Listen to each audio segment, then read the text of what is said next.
Mga kaibigan, may good news para sa lahat. Kung gusto nyo nga makabasa ng mga balita tungkol sa Mindanao, wala nang iba kundi ang Mindanao Examiner newspaper. Mindanao ang sirkulasyon, Mindanao ang balita. Ang Mindanao Examiner sa Basilan, Sulu at Zamboanga. Gumawa na rin ito ng mga independent films at ABP, audiovisual presentation at may photography at video services pa. Bisitahin po natin ang kanilang website sa MindanaoExaminer.com o tumawag sa 9925480. Marami pong salamat. Kaya natin to. Alright, isang mainit na hapon mga kaibigan. At welcome sa paborito ninyong chismisan. Dito lamang sa Radyo Mindanao. Sa napakainit na Martes, grabe. At po niya balingkod, Alazinto, nagsasabi ng isang mainit, maalab na hapon sa inyong tanan. Sama natin yung atong partner, si Abelardo. Oy, Belardo.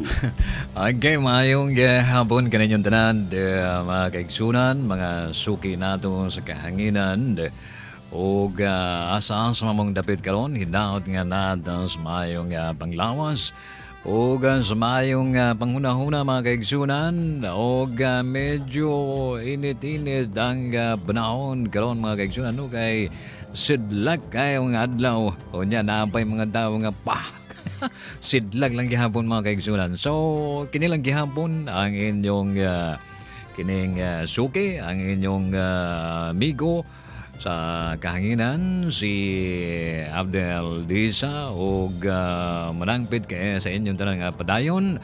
Dayon mo, o welcome sa atong tulumanon ang Radio Mindanao. O diha sa asa-asa mo abot ning atong signal, no, kay kusog kayo ni mga kaigsunan ang radyo nga diri sa Zamboanga, sa asa-asang dapit nga moabot ning atong tulumanon kining Radio Mindanao. Kinaham ni sa mga taga Zamboanga o kinaham jud sa mga lumulupyo nato diha sa Zamboanga, Sibugay Province, Zamboanga del Sur, Zamboanga del Norte, o gasa-asang mga dapit nga maabot ning among stasyon. Labi na jud diha sa Basilan nga perteng kusuga.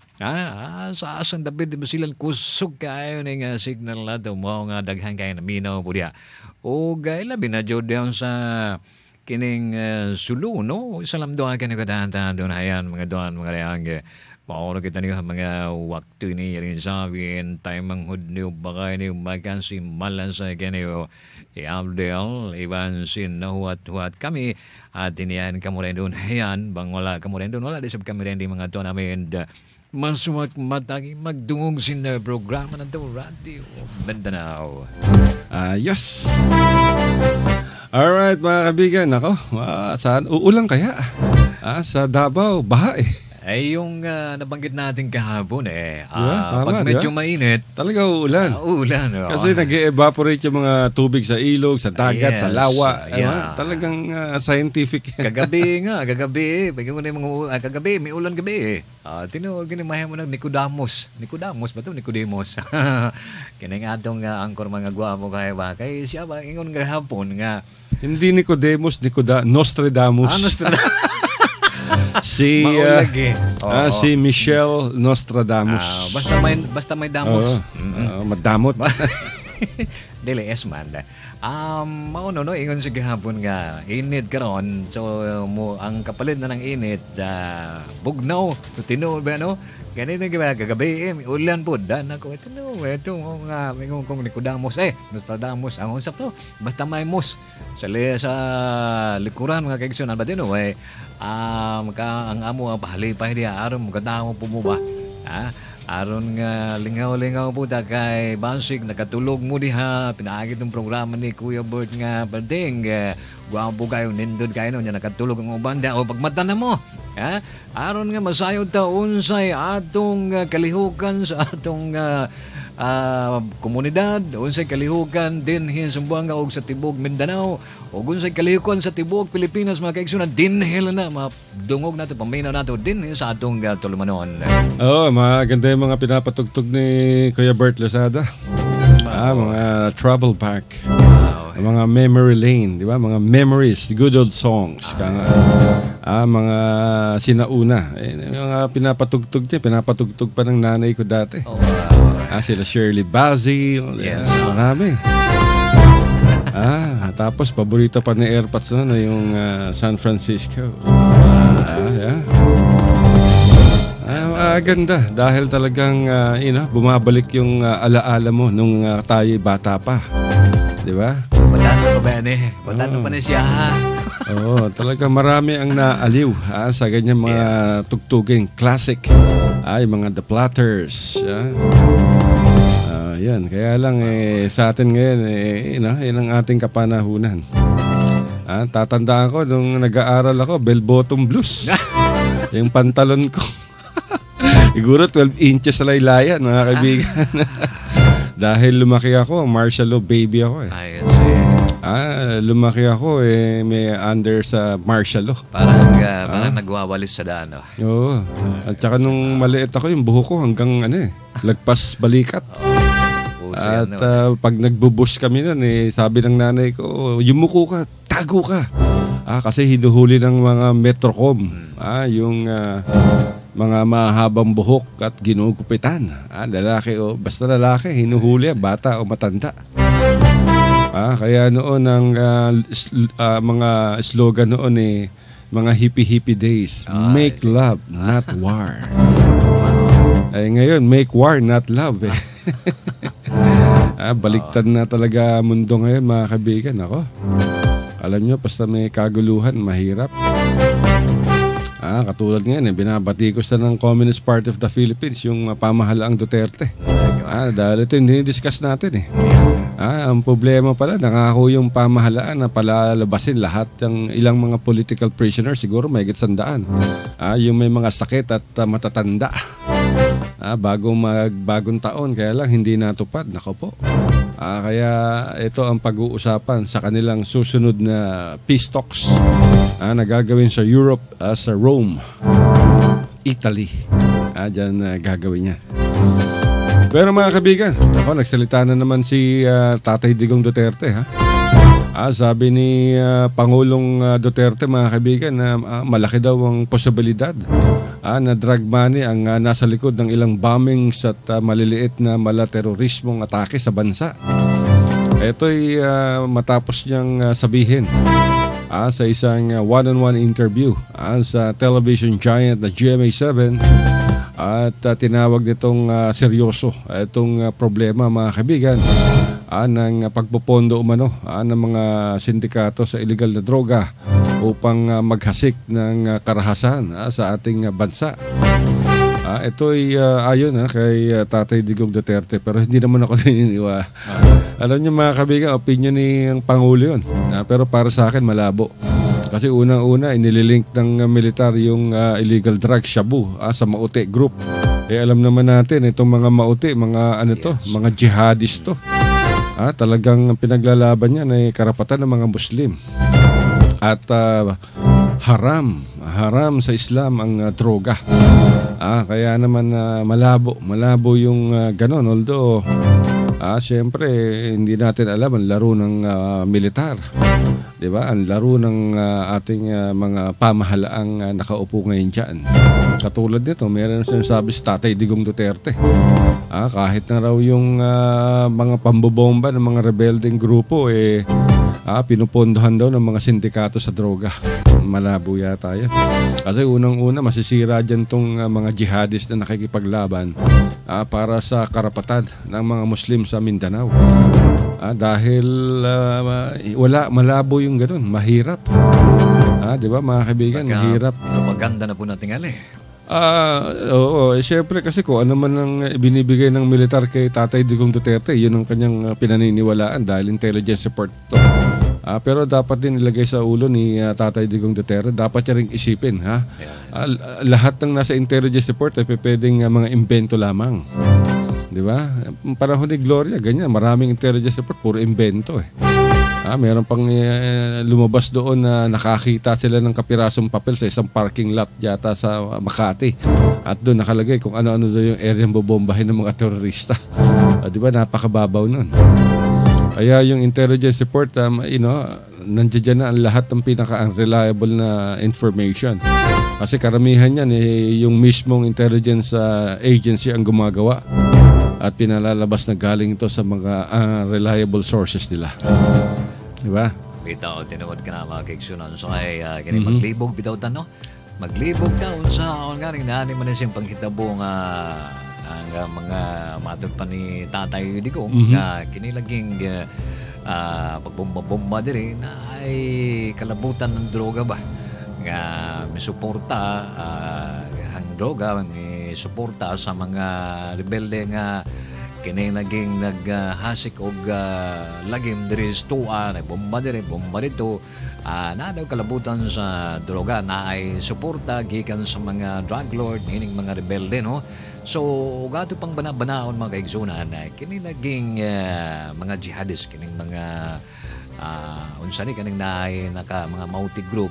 Ang sayo naman sila nakipaglaban para sa ilang katungod nga naapoy sila yung mga kinahanglan, naapoy sila yung mga kuan kay ang naging Mindanao nga madod pa nila nga sila naapoy sila yung mga bisag kapinanggot nga yuta nga ilang maingon nga sa ila hadyod, no? So mao man ang ilang kining gipaglaban po nila. So og sa reliyon Islam naagoy kinahanglan nga mo kuan ka kining mo jihad ka kay mamo po nang usa ka kuan ka usa ka requirements nga kinahanglan na ay jihad nga para sa ginabuhat nila.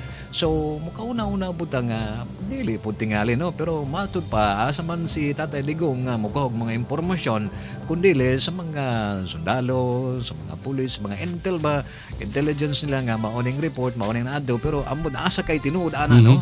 Asa kay tinuod-ana. Sabi nga ni Tatay Digong napaka-seryoso ng problema dahil yung huling operasyon ng militar, mga kaibigan, sa Mindanao, sa kampo ng Maute, sa Butig, Lanao del Sur, natuklasan daw ng militar ang isang laboratorio ng shabu.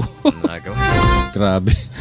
Dapat nung nakita nila yun, agad na nagpa-press con yung Philippine Army o yung 6th Infantry Division, di ba? O kaya yung Western Mindanao Command, sabihin nila, meron kaming nadiscover isang shabu laboratory sa kampo ng mga Maute. Wala namang ganun. Nilitrato ka? Wala. Yung litrato, madali na lang impentuhin yan. Sabihin nila, sige, maglagay tayo dito ng mga drum. Kunyari, ito yung laboratory, palabasin natin. Maglagay tayo ng bandera ng ISIS dito. Yes. Para kunyari, ito yung kampo ng Maute na kung saan may laboratorio ng shabu. Yun ang problema ron. Yun ang ibinigay nila kay Tatay Digong. Kaya naman sabi ng Pangulo, yung koneksyon ng sindikato sa illegal na droga, terorismo ay talagang matindi. Diba? Yun ang problema.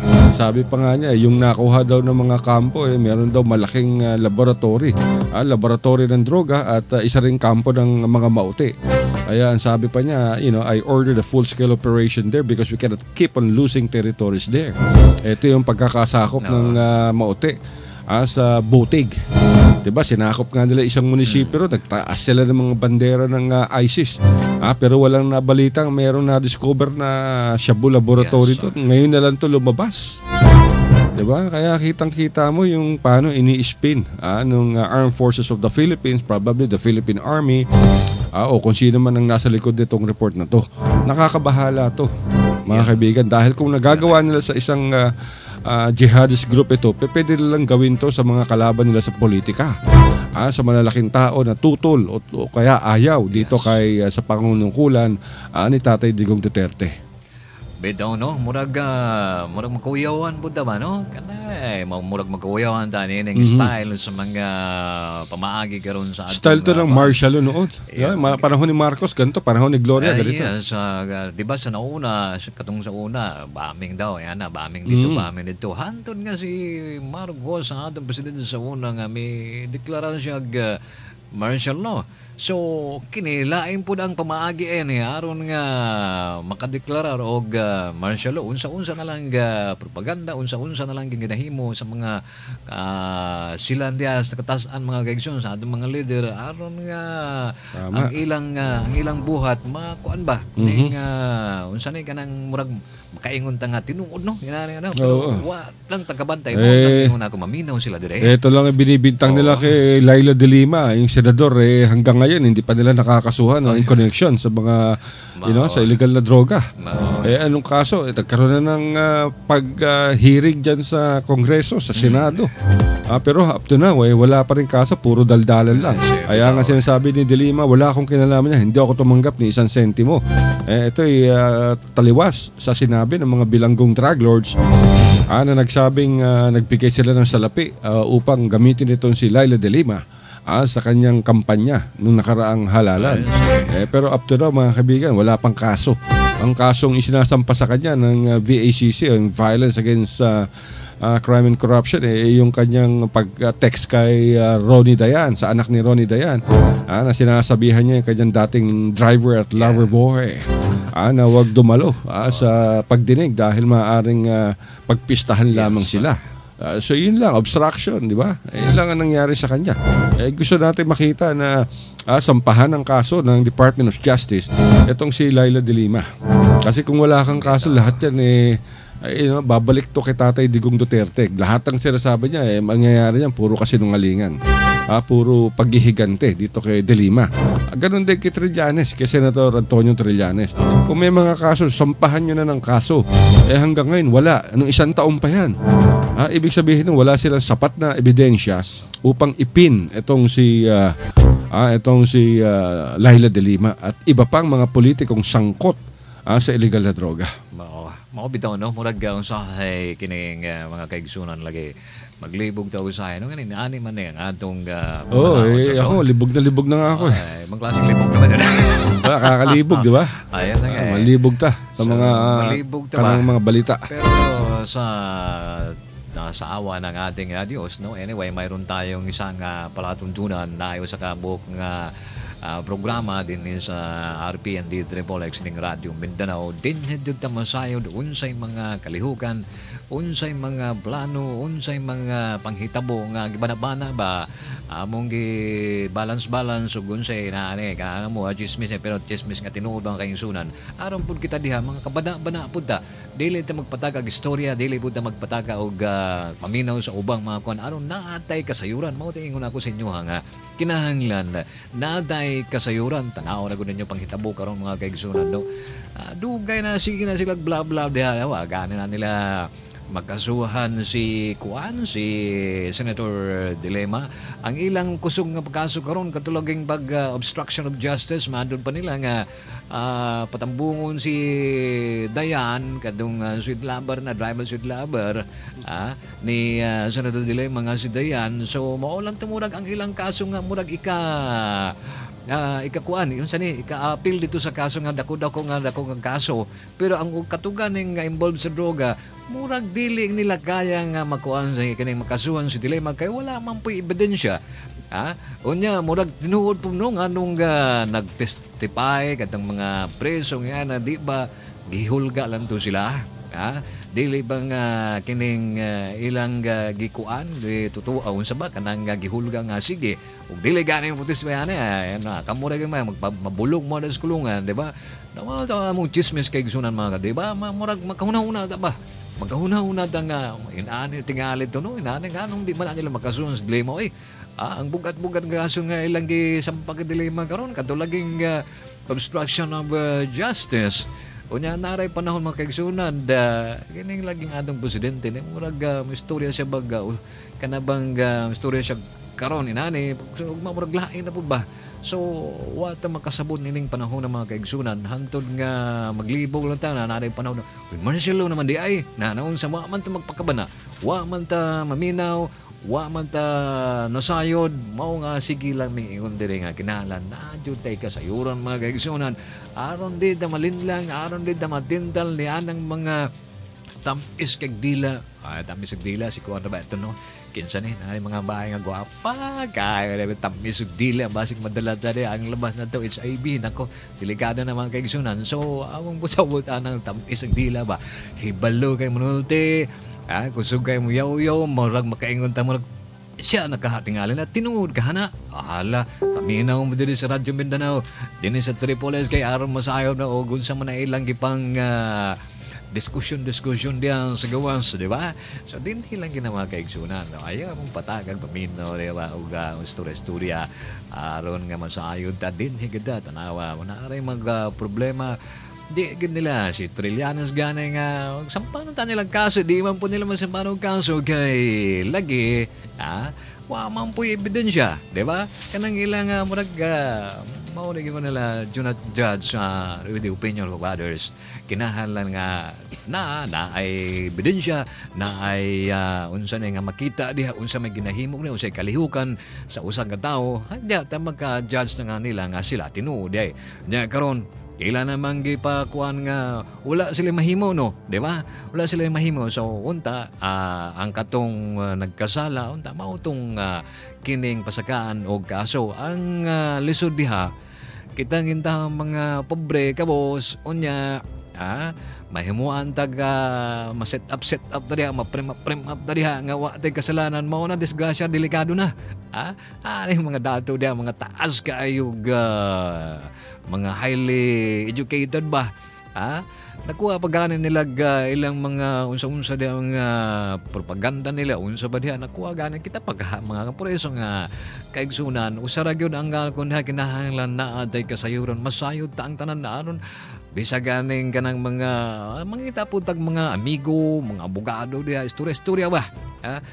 Torneo unsa man pananglit ana tinuod ba ni sani ana unsa ni siyempre nanay mingon nga ang torneo inani ni siya inano na siya nya kita ra puy magbalance ba nya maminaw pud tag radyo nya makadungog tag balita inani kita puy antigo nga mo balance tinuod kahana unsa man kaha atong buhaton na dinhin na hibaw man po ninyo sa Radyo Mindanao among programa dire nga nindot kayo kusog pa murag og mabuag ng radyo daw nila des gawas na nya man din nasayod pa mo unsay mga kalikuan unsay mga nahitabo sa mga atong mga líderes dia sa atong komunidad na jackpot na tagay na ay mga announced nga bride kayo dinhin nila sa atong kining stasyon kining D-Triple-X labi na jud din sa atong dulumanon kining Radio Mindanao ay naot nga naalang mo diha sa maayong paglawas ng igsunan. Tama. Ay, siya nga pala nais nating ipaalala sa lahat ng mga nakikinig sa atin lalo na yung mga yung may mga lumberyard. Yung may mga lumberyard sa buong bansa. Pinagbabawal na ngayon mga kaibigan sa buong Pilipinas ang pagpuputol ng coconut trees o mga puno ng niyog. Mahigpit na pinagbabawal ngayon ng Philippine Coconut Authority ang pagputol kaya I'm sure magtataasan ng presyo ng coco lumber. At pero meron ditong isang exemption yung lalawigan ng Basilan. Hindi natin alam kung bakit nagkaroon ng exemption itong total ban sa pagputol ng coconut trees sa ating bansa. Ito'y magtatagal ng 3 buwan at effective to ngayon Enero 3 at ito'y upang mapalago ang mga puno ng nyog sa buong bansa. Ibig sabihin dyan mga kaibigan talamak na yung pagpuputol ng puno ng nyog kung kaya't gumawa na ng hakbang ang PCA o Philippine Coconut Authority upang pigilan ang patuloy na pagkaubos ng ating mga coconut trees. At ang tanging exemption dito ay itong Basilan Province. Dahil sabi ni Philippine Coconut Authority Administrator Billy Andal sa ipinadalang pahayag sa Radyo Mindanao ngayon ay layunin ito ang mapreserba ang mga puno ng nyog sa ating bansa. Kung kaya't sabi niya kailangan mag-impose ng isang moratorium kaugnay sa Republic Act 8048. At dahil dito ay pinagbabawal na ang pagputol ng mga puno ng nyog, mga kaibigan, except sa lalawigan ng Basilan. Nakabilang naman to sa Autonomous Region in Muslim Mindanao. Ulitin natin, mga kaibigan, yung moratorium ay effective ngayong Enero 3 at magtatagal ito ng 3 buwan. At habang patuloy ang review sa implementing rules and regulations ng Republic Act 10510593 na siyang nag-a-amend sa Republic Act 8048. Ito yung pagpapalawig dito sa mga taniman ng nyog. At kaya binabalaan natin yung mga coconut loggers na siyang nagpapatuloy sa pagpuputol ng nyog.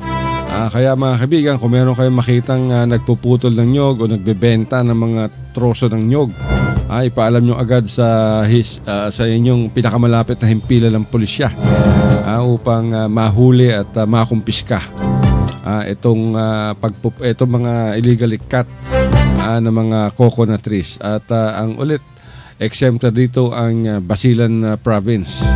Dahil alam niyo naman, yung Basilan Province nahagip to ng mga coconut scale insect o yung tinatawag na kokolisap. So kailangan ma-augment na sa Basilan itong mga coconut trees.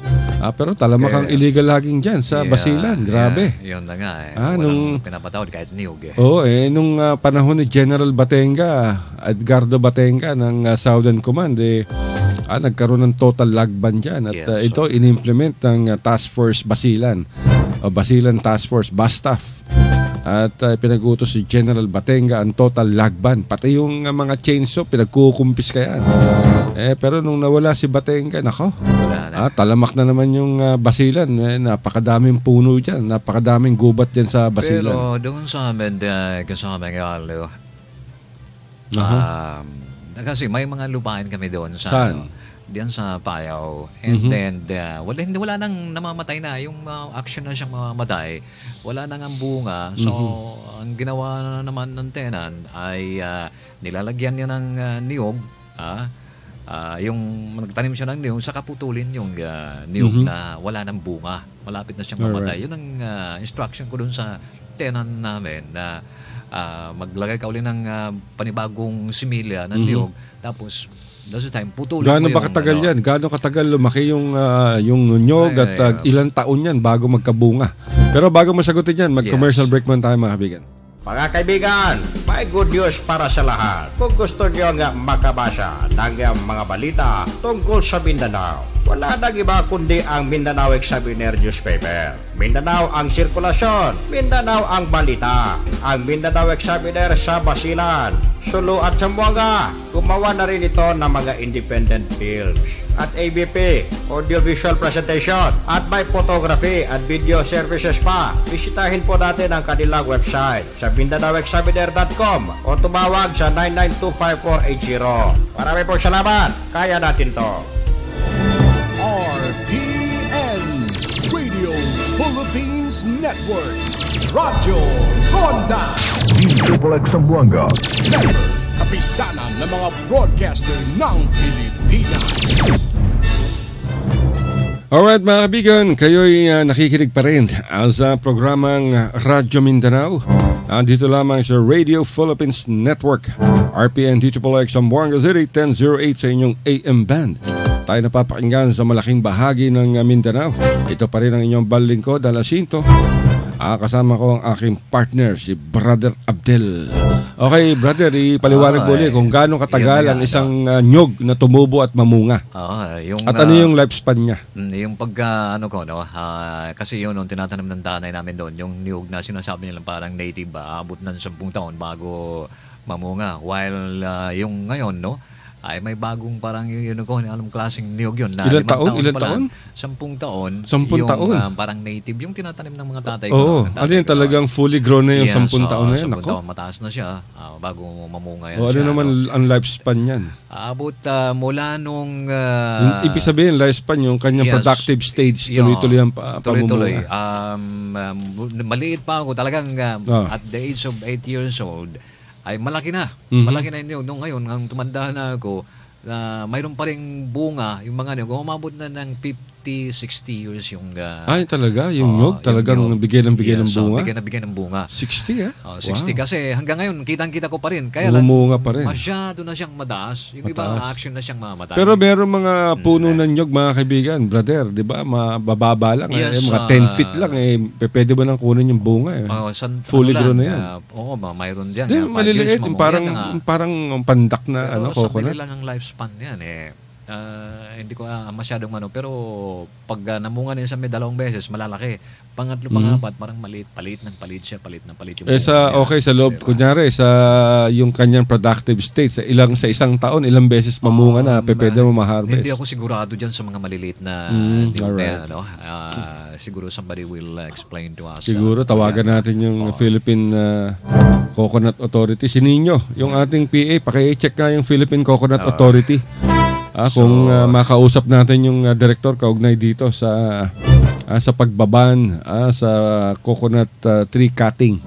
Siguradong meron dyan sa Philippine Coconut Authority, Zamboanga City. Yung kanilang telephone number pang makausap natin. So yan mga kaibigan, dahil kailangan talaga, nakaka-alarma rin to dahil bihira tayo makarinig na nagkaroon ng ban sa pagpuputol ng coconut trees. Ang lagi nating naririnig, nagkakaroon ng ban sa paghuhuli ng mga galunggong, mga tamban, pero hindi sa pagputol ng puno ng nyog. Diba? Yan ang yan ang problema dyan.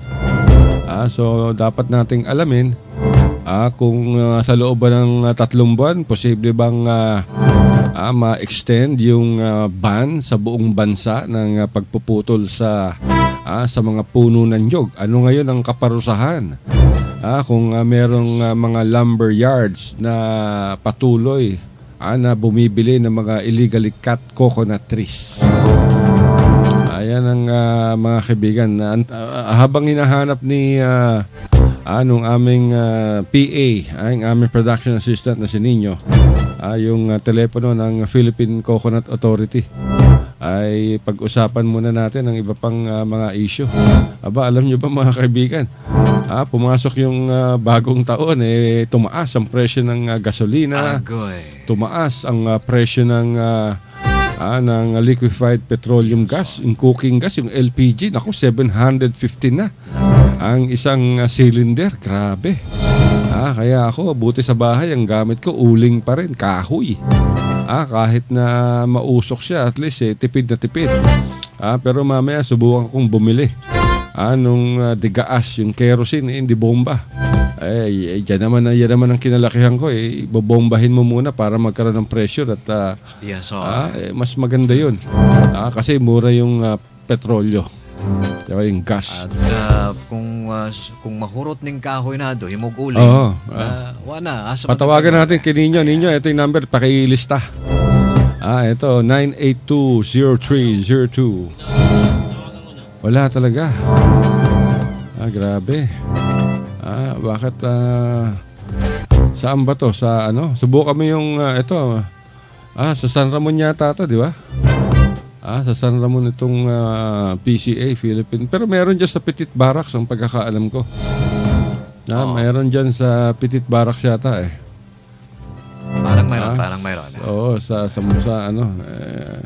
kasi dapat basta ganito, ready na kagad yung Philippine Coconut Authority kung ano ang kanilang gagawin. Dahil di naman pwede yung mag-implement ka lamang ng dapat to, alam to ng mga magsasaka. Di ba dapat alam nila to mga kaibigan dahil upang mabigyan ng sapat na panahon at kaalaman ng ating mga magsasaka na ipagbabawal effective today January 3, 2017. Tatlong buwan lang ba yan? Yung initially 3 buwan lamang yung itatagal ng ban. Di ba?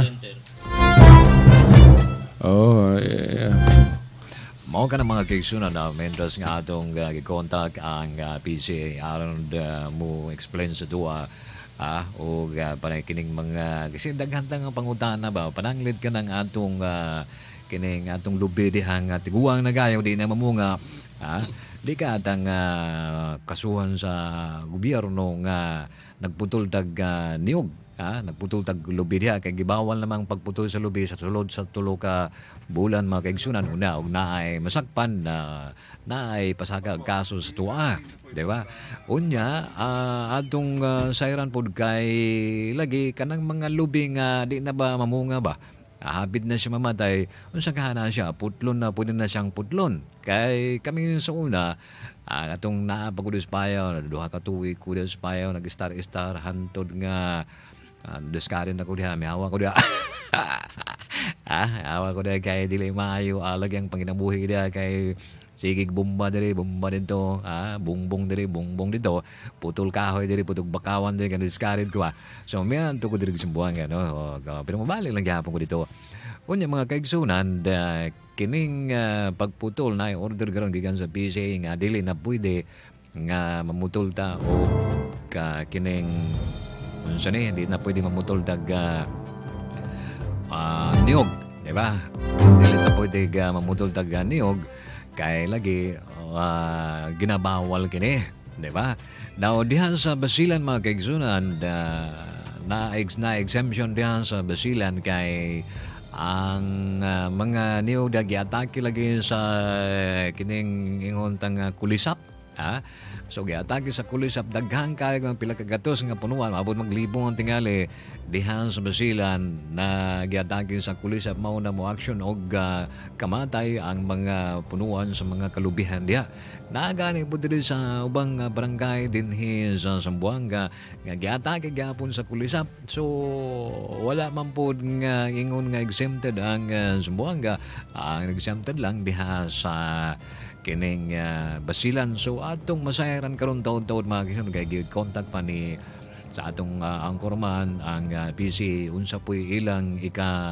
balita sa tuwa bahin niining ginabawal ang pagputol sa mga lubi karong taknaa sugod karong adlaw mga kaigsunan pitya 3 unya 3 ka bulan na siya 3 ka bulan og obserbahan sa og unsa pa may nga development ana o padayon ba or hantod lang siya sa 3 ka bulan so daghan tag pangutana daghan tag pangutana unsay mga violation ana unsa may mga multa ana pananglit nga naay masakpan nga nagputol og lubi di ba ay na ko napakahirap mga kaibigan. So, sana ay tuloy-tuloy yan na bawal ang pagputol o lubi.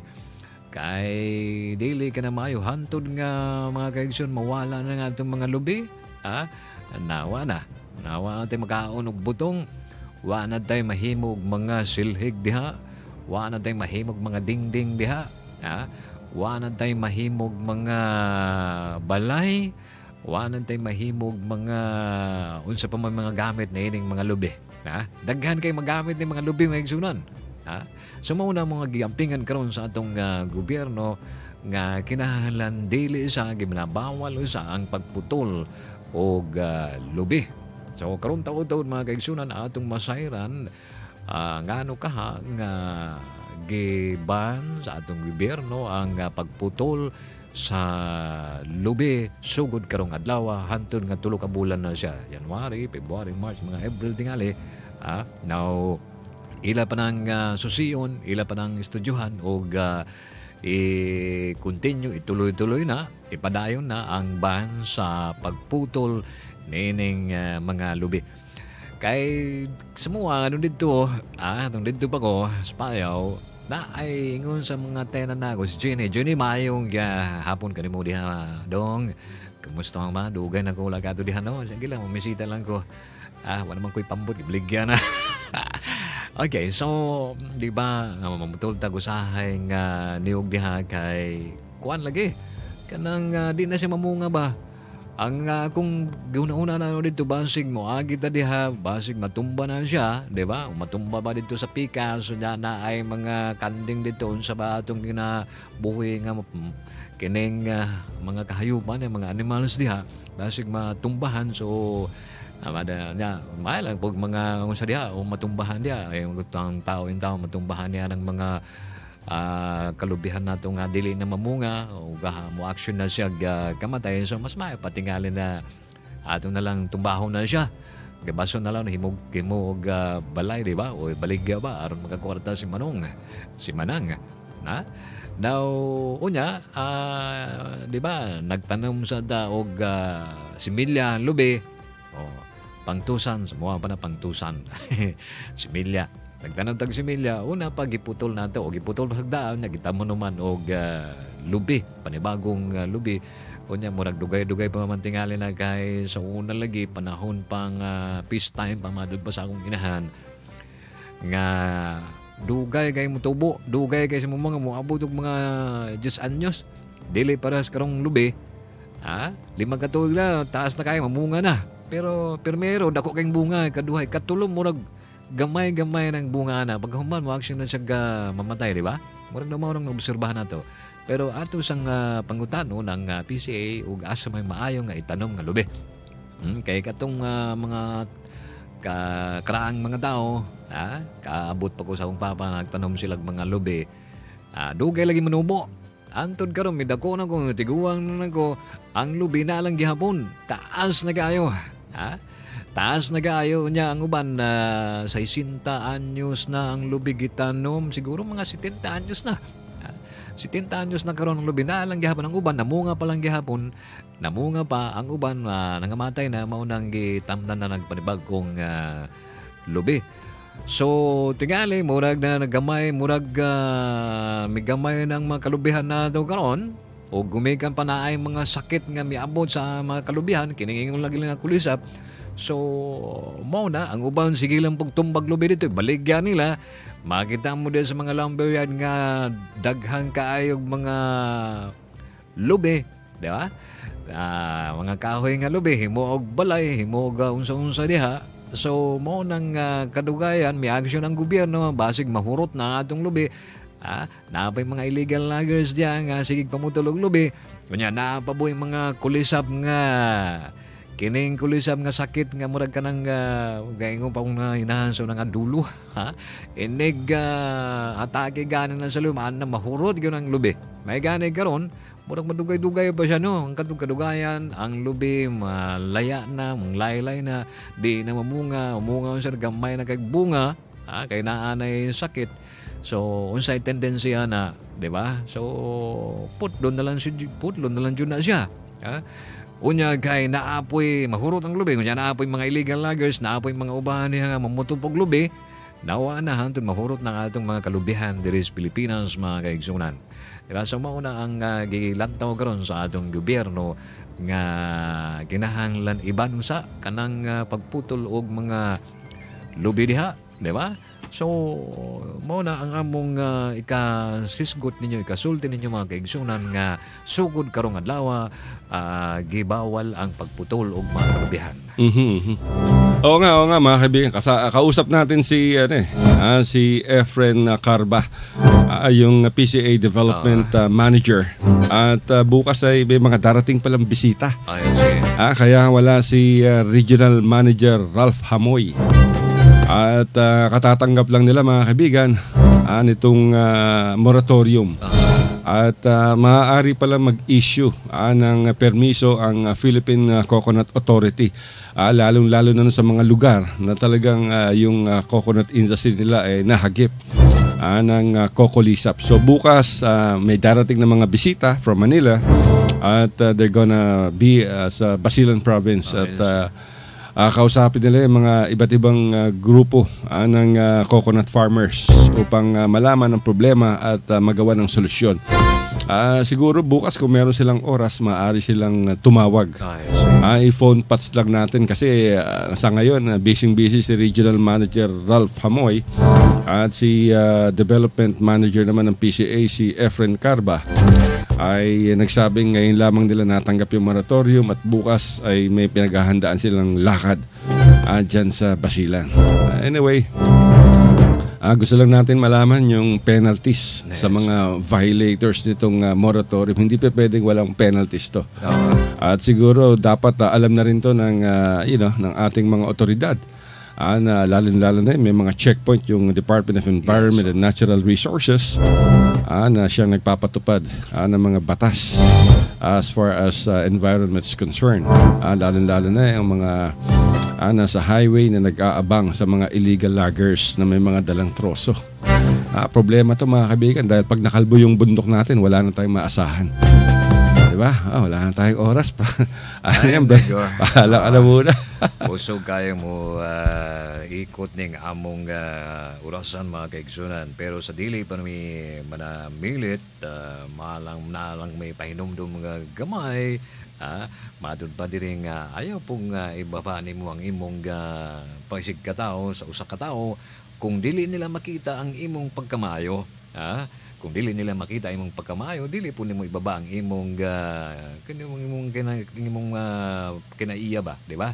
So kanaan sila mga tao nga dili sila pwede nga mo entra nimo, dili sila pwede nga matong pa sa in English ba, they don't deserve to be in your life. So mao lang na mga kaigsunan ang atong pahinumdom kinilang gihapon si Abdel di sa manamilit na og maayong hapon kaninyong tanan. Grabe ang hugot. Grabe ang hugot ni brother. They don't deserve to be in your life. Wow. Ano kaya nangyari dito kagabi? Baka na-itchapera na naman to sa Colombo. Mga kaibigan, talagang gano'n. Pero ako, kulang. Lagi tayong kinakapos ng oras. Lalo na pag may magandang pinag-uusapan.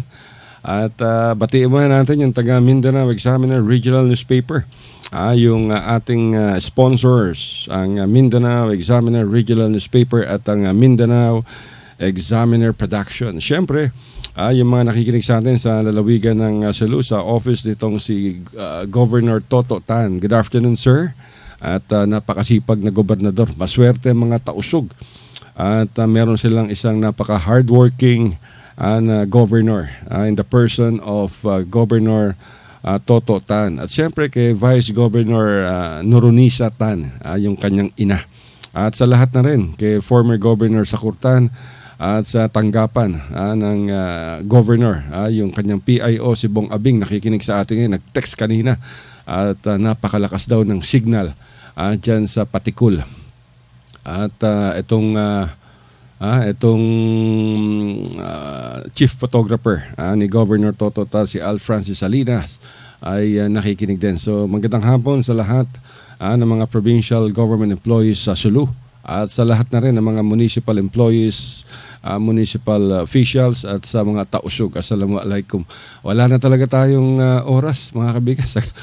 Sagad na kami. Anyway, bago tayo magtapos, nais mo nating pasalamatan ng lahat ng mga nakiisa sa atin sa loob ng isang oras, chismis at iba pang komentaryo. Sana bukas makakausap natin itong si Regional Manager Ralph Hamoy ng Philippine Coconut Authority. Bueno mga kabigan, hanggang sa susunod na bukas, ingat tayo at baka umulan. Ito po niyo Balinggo, Dalasinto, nagsasabing, I love you, Mama. Chup chup. Take care.